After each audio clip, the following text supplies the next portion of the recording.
Assalamualaikum warahmatullahi wabarakatuh. Perkenalkan, nama saya Husnul Mu'assaroh.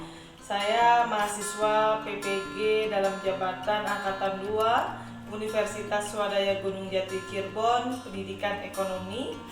Di sini saya berasal dari SMA Muhammadiyah Kasongan, Kabupaten Katingan, Provinsi Kalimantan Tengah. Saya akan melakukan pembelajaran mata pelajaran ekonomi, materi ketenagakerjaan pada kelas 11 IPS. Perekaman ini saya lakukan pada hari Senin tanggal 23 November 2020. Terima kasih.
Halo, selamat siang.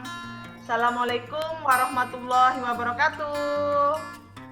Waalaikumsalam warahmatullahi wabarakatuh. Bagaimana kondisi kalian pada siang hari ini? Apakah sehat semua? Alhamdulillah sehat. Alhamdulillah. Oke.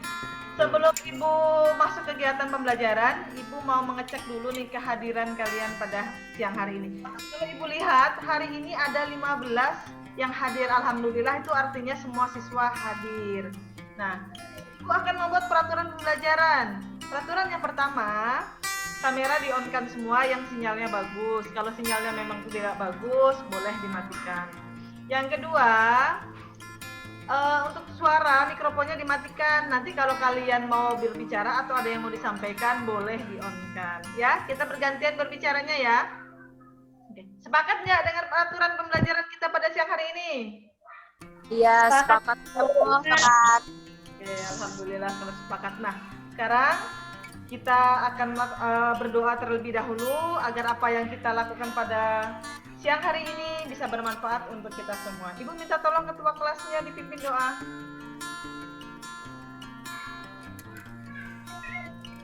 Sebelum kita mulai pelajaran kita pada hari ini, mari kita berdoa. Berdoa mulai.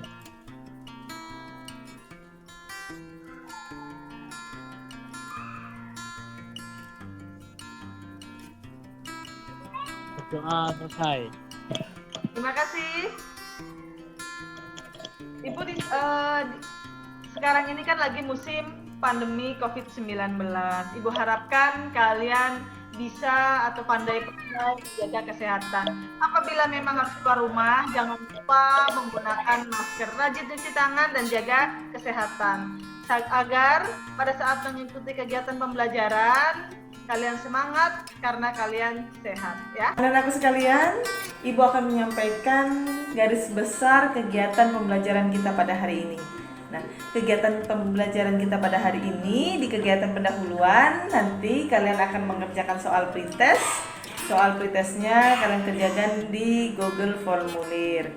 Kemudian yang kedua, nanti kalian akan melaksanakan kegiatan diskusi. Diskusinya melalui grup WhatsApp kelompok masing-masing ya. Kemudian yang ketiga, nanti kalian akan mempresentasikan hasil diskusi dari kelompok kalian masing-masing, perwakilan per kelompoknya ya. Nanti akan ada di Zoom meeting ini ya. Selanjutnya nanti ada kegiatan kesimpulan, refleksi, dan ada juga kegiatan post-test. Kegiatan post-testnya juga ada di Google Formulir. Setelah itu baru kita masuk kegiatan penutup. Jadi itu yang akan kita lakukan pada kegiatan pembelajaran kita pada hari ini. Apa ada yang masih ingat? Minggu lalu kita mempelajari tentang apa? Untuk materi minggu lalu kita membahas tentang tenaga kerja dan kesempatan kerja. Nah, bagus ya. Alhamdulillah masih ingat. Nah, sekarang siapa yang bisa menyampaikan keterkaitan materi yang akan kita pelajari pada hari ini dengan materi yang sudah kita pelajari minggu lalu? Silakan. Keterkaitan kesempatan kerja dan dengan pengangguran adalah jika kesempatan kerja yang ditawarkan oleh pemilik kerja atau usaha sedikit maka akan menyebabkan pengangguran. Oke, bagus ya. Nah, itu adalah keterkaitan pembelajaran pada hari ini, yaitu jika kesempatan kerja yang ditawarkan oleh pemilik kerja sedikit, maka akan menyebabkan pengangguran. Ini gambar apa? Kalau saya lihat, Bu, gambar itu menunjukkan seseorang yang sedang memerlukan pekerjaan. Ya, pintar ya. Jadi, gambar ini adalah menunjukkan gambar orang yang sedang memerlukan atau membutuhkan pekerjaan. Nah, selanjutnya untuk ini adalah kompetensi dasar dan IPK yang akan kita capai pada siang hari ini. Untuk KD-nya, yang pertama adalah menganalisis permasalahan ketenagakerjaan dalam pembangunan ekonomi. Kemudian untuk IPK-nya, yang pertama mendeskripsikan pengangguran, kemudian yang kedua mengidentifikasi jenis-jenis pengangguran, yang ketiga menganalisis dampak pengangguran bagi pembangunan ekonomi, dan yang keempat menganalisis cara mengatasi pengangguran. KD yang kedua menyajikan hasil analisis masalah ketenagakerjaan dalam pembangunan ekonomi dan cara mengatasinya. IPK-nya menganalisis permasalahan ketenagakerjaan di Indonesia. Selanjutnya tujuan pembelajaran yang mau kita capai pada siang hari ini, nanti kalian dapat mendeskripsikan pengertian pengangguran, mengidentifikasi jenis-jenis pengangguran, menganalisis dampak pengangguran bagi pembangunan ekonomi, kemudian menyajikan hasil permasalahan ketenagakerjaan di Indonesia melalui pendekatan saintifik dengan menggunakan model discovery learning dengan mengembangkan sikap yang religius, kemandirian, gotong royong, dan kerjasama. Oke. Selanjutnya ada manfaatnya ya. Manfaatnya kalian mempelajari pembelajaran pada hari ini adalah kalian nanti mampu mengetahui dampak dari adanya pengangguran dan cara mengatasinya. Kemudian kalian mampu mengetahui jenis-jenis pengangguran dikaitkan dengan lingkungan sekitar kalian. Kemudian nanti kalian juga mampu memahami tentang pengertian pengangguran. Selanjutnya, silahkan kalian mengerjakan soal pretest. Soal pretestnya yang ada di Google Formulir, sudah Ibu kirim linknya ya. Kalian masuk, kalian kerjakan. Ibu kasih waktu 10 menit ya. Ibu tunggu, silahkan.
Oke, sudah semua ya mengerjakan soalnya? Ada yang pernah dengar apa sih arti dari pengangguran itu sendiri? Saya, Bu, Ya, silakan. pengangguran adalah orang yang tidak mempunyai pekerjaan, sedang mencari pekerjaan atau mempersiapkan usaha baru. Nah, bagus sekali ya. Nah, itu pengertian pengangguran menurut Syifa. Nah, untuk lebih jelasnya, Ibu akan memutarkan materi pembelajaran kita pada hari ini tentang pengangguran. Kita berjumpa lagi dalam mata pelajaran ekonomi, materi pengangguran. Oke, Oke, ada yang pernah mendengar apa sih yang dimaksud dengan pengangguran? Oke, pengangguran adalah istilah yang diberikan oleh orang yang tidak bekerja sama sekali atau orang yang sedang mencari pekerjaan. Umumnya pengangguran disebabkan oleh pencari kerja tidak sebanding dengan jumlah lapangan pekerjaan yang ada. Selanjutnya yaitu kita akan membahas jenis-jenis pengangguran. Jenis-jenis pengangguran di sini ada dua. Pengangguran yang pertama adalah berdasarkan faktor penyebabnya. Berdasarkan faktor penyebabnya, pengangguran dibagi menjadi dua. Yang pertama adalah pengangguran musiman, yang kedua adalah pengangguran siklis. Pengangguran musiman adalah pengangguran yang terjadi akibat pergantian musim atau perubahan musim. Nah, yang kedua, pengangguran siklis, di mana pengangguran siklis di sini adalah pengangguran yang terjadi akibat krisis ekonomi sehingga terjadi pemutusan hubungan kerja. Berdasarkan lama waktu bekerja. Berdasarkan lama waktu bekerja, pengangguran dibagi menjadi tiga. Yang pertama adalah pengangguran terbuka. Pengangguran terbuka ialah situasi di mana orang sama sekali tidak bekerja dan tidak berusaha mencari pekerjaan. Pengangguran terbuka biasa disebabkan karena ketidaktersediaan lapangan kerja, ketidakcocokan antara kesempatan kerja dan latar belakang pendidikan, dan tidak mau untuk bekerja. Ya, yaitu tengah menganggur.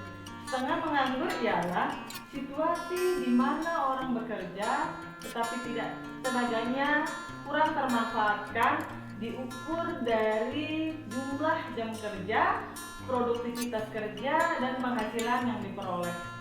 Sebagai contoh, orang yang bekerja sebagai tenaga kerja lepas, di mana tidak ada kepastian mengerjakan pada waktu tertentu.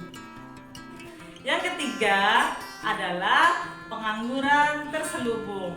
Pengangguran terselubung terjadi karena tenaga kerja tidak bekerja secara optimal. Kondisi ini disebabkan ketidaksesuaian antara pekerjaan dengan bakat dan kemampuan dari tenaga kerja. Dampaknya, ketidakcocokan ini tentu akan berpengaruh pada produktivitas kerja dan penghasilan yang rendah. Cara mengatasi pengangguran. Ada 6 cara yang digunakan dalam mengatasi pengangguran. Yang pertama, perluasan kesempatan kerja melalui perluasan produksi, peningkatan investasi, penyediaan sarana, peningkatan ekspor, dan penggalakan program padat karya. Nah, yang kedua, mengurangi urbanisasi guna mencegah pengangguran di kota besar. Yang ketiga, penggunaan teknologi yang tepat yang disesuaikan dengan teknologi yang sifatnya padat karya. Yang keempat, memperbaiki mutu pendidikan, menciptakan keseimbangan antara dunia kerja dengan dunia pendidikan.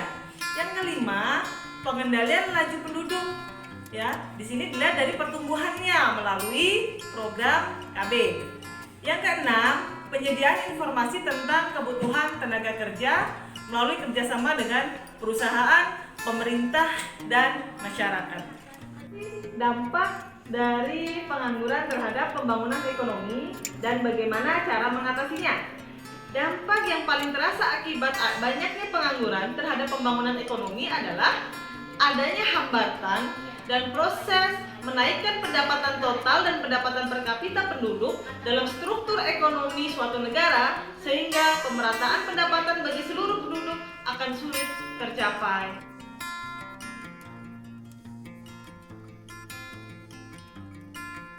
Selanjutnya Ibu mau bertanya nih, di lingkungan sekitar kalian ada nggak orang menganggur?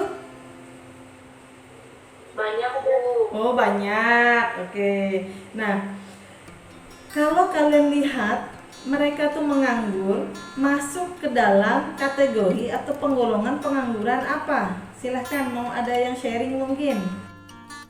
Kalau di tempat saya, Bu, rata-rata penduduknya adalah seorang petani, jadi mereka dikategorikan sebagai pengangguran musiman karena mereka bekerja kalau musim tanam dan musim panen. Oke. Jadi kalau di tempatnya Linggi, masyarakatnya rata-rata tergolong sebagai pengangguran musiman ya Linggi ya, karena masyarakatnya itu rata-rata petani, mereka bekerja hanya pada musim tanam dan musim panen. Oke, selanjutnya ada lagi yang mau sharing, boleh silakan. Siapa lagi? Saya, Bu. Oke, silakan Tantri. Kalau di tempat saya banyak orang yang dikategorikan sebagai setengah menganggur, Bu. Karena upah yang diterima tidak sesuai dengan pekerjaannya. Oh gitu, oke, bagus ya. Kalau di lingkungan Tantri tadi, rata-rata masyarakatnya dikategorikan sebagai orang yang setengah menganggur ya. Karena apa tadi Tantri dikategorikan sebagai orang yang setengah menganggur? Upah yang diterimanya tidak sebanding dengan tenaga yang dikeluarkannya. Oke, itu sharing dari lingkungan Tantri. Oke, ada yang lagi mau sharing mungkin? Di lingkungan yang lain mungkin ada masyarakat atau lingkungan yang lain masuk ke dalam kategori apa? Silakan.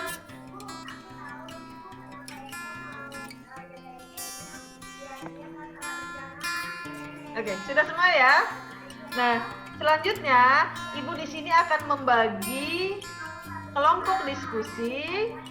Ibu akan bagi menjadi 3 kelompok diskusi. Nanti Ibu share hasil kelompoknya di grup WA ya. Sebentar, Ibu bagi dulu kelompok diskusinya.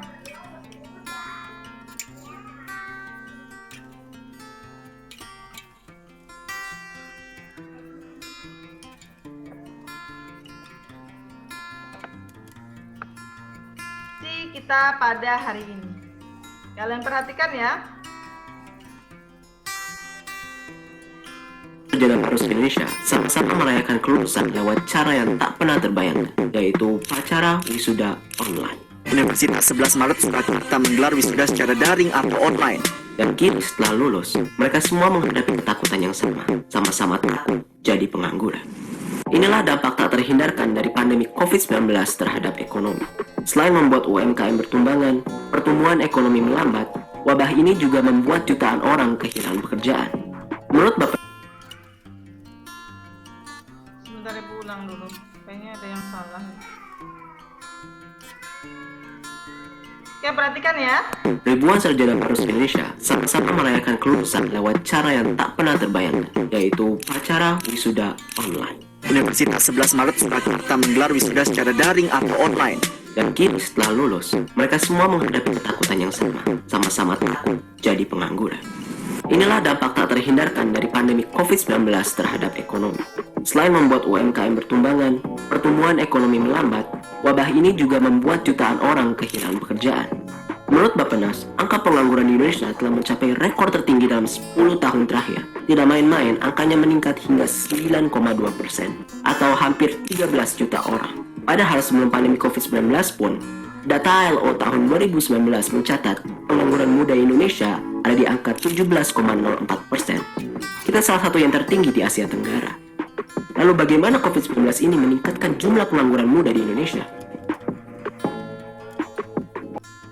Materi diskusinya sudah Ibu tampilkan dan juga sudah Ibu share di grup WhatsApp kelompok masing-masing. Nah, sekarang kalian diskusikan permasalahan yang ada di video pembelajaran tadi bersama kelompoknya masing-masing di grup kelompoknya masing-masing. Nanti Ibu akan masuk di kelompok itu untuk melihat kegiatan diskusi yang kalian lakukan. Silahkan kalian cari literaturnya, boleh dari internet dan boleh dari media-media lain yang mendukung. Oke, silakan Ibu kasih waktu 20 menit ya. Setelah itu kita akan ketemu lagi di meeting Zoom kita. Ngerti ya? Kita ketemu lagi. Gimana diskusinya tadi, lancar semua? Lancar, Bu. Alhamdulillah. Nah, oke, sekarang kita akan melihat hasil dari diskusi yang kalian lakukan.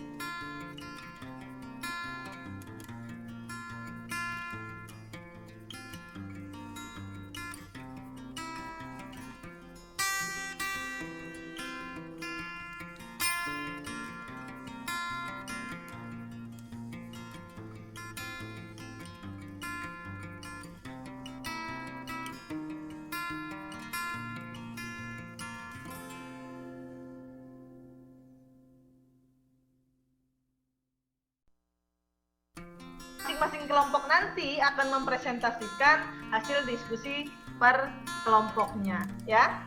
Oke. Nah, tapi sebelum itu di sini Ibu ada games nih supaya kalian tidak bosan dan jenuh, kan sudah belajar ya. Nah, Ibu ada games. Kalian perhatikan nanti gambar yang Ibu tayangkan. Nanti kalian tebak ya. Ya. Nah, tugas kalian tebak berapa jumlah gambar kepala harimau tersebut. Oke, Ibu kasih waktu 1 menit untuk berpikir. 3, Bu. 4. Linggi 4. Silakan yang lain. Hurul berapa? 4, 4, Bu. 4. Empat. Oke, Miftah Hujanah berapa? 4, Bu. Yang lain berapa? Yang lain silakan. Ada berapa kepala harimau di dalam gambar? 10, Bu. 10. Oke, cukup banyak. Yang lain lagi silakan. 8, Bu. 14 Bu, 14. Ada lagi yang 14. lain. Ada lagi yang lain. 14. 15, Bu. 15. Oke, 15. Ada lagi yang lain. 5, Bu. Kok turun Kalau lagi? indigo 17 Bu. Oke, kalau indigo jawaban kalian ternyata 19. Oke, ada yang banyak sekali ya. Jadi 15. Nah, ini oke, Ibu akan kasih jawaban berapa sih jumlah kepala harimau yang ada di gambar ini. 15. Nih, ternyata ada 17 gambar kepala harimau. Nah, berarti jawabannya tadi ada yang benar ya. Saya betul tadi Bu. Tadi katanya berapa tadi? Ada yang 15, ada yang 19, ada yang 5. 17 saya. Oke. Hasan indigo yang 17, Ibu. Oke. Nah, itu hanya sebatas Saya 17.000.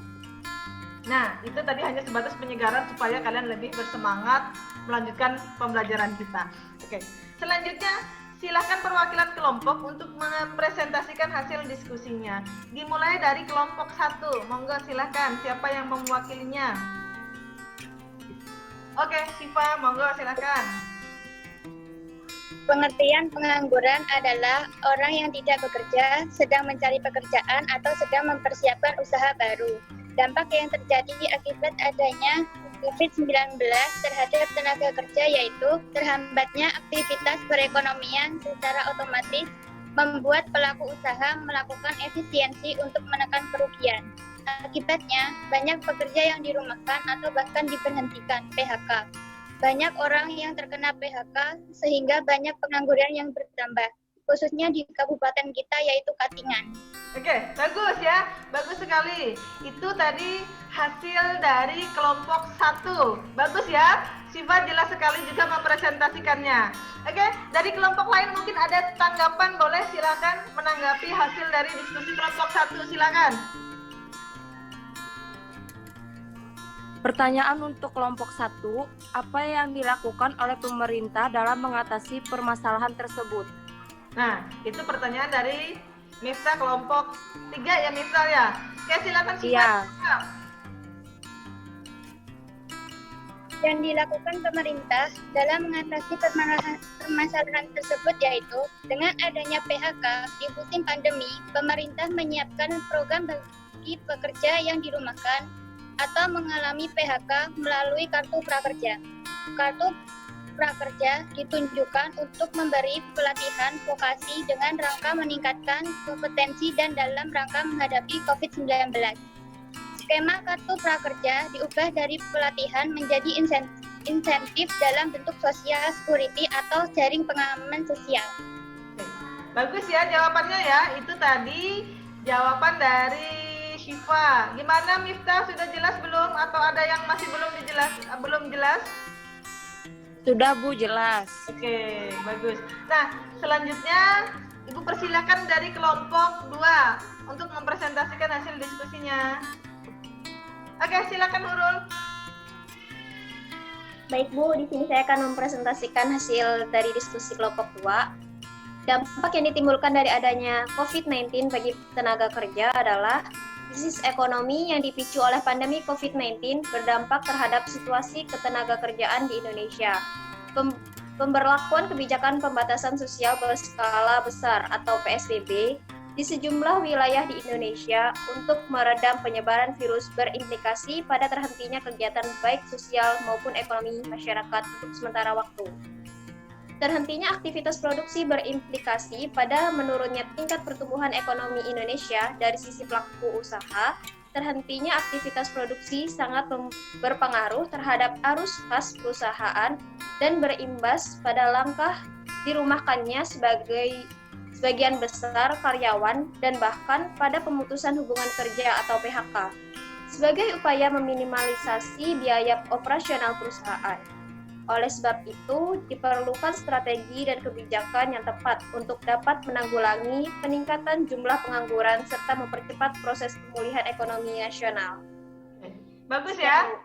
Oke, terima kasih Nurul. Jadi itu tadi kesimpulan atau hasil dari diskusi kelompok 2. Mungkin rekan-rekan yang lain ada yang mau menanggapi hasil dari diskusi yang dilakukan oleh kelompok 2? Silahkan.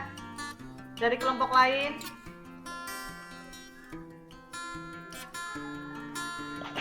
Saya mau bertanya, Bu. Oke, silakan. Pertanyaan yang saya mau kasih terhadap kelompok 2 adalah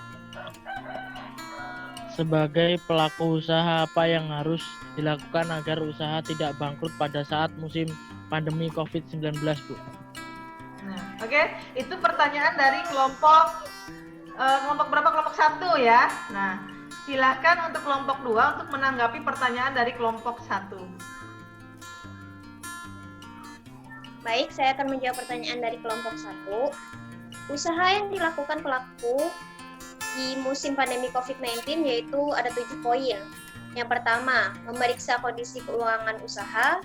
Yang kedua, mempersiapkan skenario untuk kemungkinan terburuk. Ketiga, berhemat. Keempat, beri peringatan pada karyawan Anda untuk turut bahu-membahu saling memperkuat diri di masa yang berat ini. Kelima, genjot penjualan dengan cara yang paling murah. Keenam, kampanyekan nilai lebih layanan. Ketujuh, optimalkan teknologi pendukung, Bu. Oke, bagus ya. Itu hasil dari kelompok 1. Gimana Lingga? Sudah jelas belum pemaparan dari kelompok 2 jawabannya? Jelas, Bu. Oke, bagus ya. Terima kasih. Oke, sekarang kita akan menyimpulkan pembelajaran kita pada siang hari ini. Siapa yang akan menyimpulkannya? Monggo, silakan. Saya, Bu. Oke, silakan Mifta. Kesimpulan dari hasil pembelajaran kita hari ini adalah pengangguran adalah orang yang tidak bekerja, sedang mencari pekerjaan atau sedang mempersiapkan usaha baru. Dampak yang terjadi akibat adanya COVID-19 terhadap tenaga kerja yaitu terhambatnya aktivitas perekonomian secara otomatis membuat pelaku usaha melakukan efisiensi untuk menekan kerugian. Akibat banyak pekerja yang dirumahkan atau bahkan diberhentikan atau PHK. Yang dilakukan pemerintahan dalam mengenai permasalahan tersebut yaitu 1. Mengeluarkan kebijakan moneter, 2. Mengeluarkan kebijakan fiskal, 3. Memberikan pendidikan dan pelatihan, 4. Memberi subsidi ke tenaga kerjaan, 5. Perpanjangan tunjangan ketenaga kerjaan, 6. Melakukan efisiensi ekonomi, 7. Menyediakan banyak informasi lowongan kerja. Sekian, Bu. Oke, terima kasih Mifta. Sekian, Bu. Oke, terima kasih Mifta. Jadi, anak-anakku sekalian, itu tadi kesimpulan pembelajaran kita pada siang hari ini. Nah, selanjutnya kita masuk kegiatan penutup. Kita masuk kegiatan penutup. Yang pertama kita akan melaksanakan kegiatan refleksi. Oke, kita akan melaksanakan kegiatan refleksi. Anak-anak ada yang mau melakukan kegiatan refleksi atau ada yang mau merefleksi kegiatan pembelajaran kita pada siang hari ini? Boleh mungkin? Saya, Bu. Oke, silakan Hernita. Refleksi pembelajaran pada hari ini yaitu kelebihan kami mendapatkan pengetahuan pengangguran, jenis-jenis pengangguran, dan cara mengatasi pengangguran. Sedangkan kekurangannya yaitu karena keterbatasan waktu sehingga kurang maksimal dalam proses pembelajaran. Oke, terima kasih Hernita Sari. Jadi pembelajaran pada hari ini alhamdulillah berjalan lancar. sinyalnya juga alhamdulillah lancar. Mudah-mudahan nanti ke depannya Ibu akan memberi tambahan waktu untuk diskusi ya, karena diskusinya waktunya terlalu sedikit, jadi kegiatan diskusinya masih kurang maksimal. Nah, terus selanjutnya Ibu akan memberi, setelah kegiatan pembelajaran ini selesai, silahkan kalian masuk ke link Google Formulir ya, sudah Ibu kirim linknya, nanti kalian masuk, kalian kerjakan soal evaluasinya. Jelas semuanya? Kita akan ketemu lagi pada pembelajaran minggu depan pada mata pelajaran ekonomi, pada materi inflasi. Nanti akan Ibu kirim materinya, kalian pelajari dulu ya. Nah, sebelum Ibu tutup kegiatan pembelajaran kita pada hari ini, marilah kita berdoa, mudah-mudahan apa yang sudah kita lakukan pada hari ini bisa bermanfaat untuk kita semua. Untuk mengakhiri pelajaran kita pada sore hari ini, marilah kita berdoa menurut agama dan kepercayaan kita masing-masing. Berdoa dimulai, berdoa selesai. Terima kasih semuanya, tetap semangat, jaga kesehatan. Ibu akhiri, assalamualaikum warahmatullahi wabarakatuh.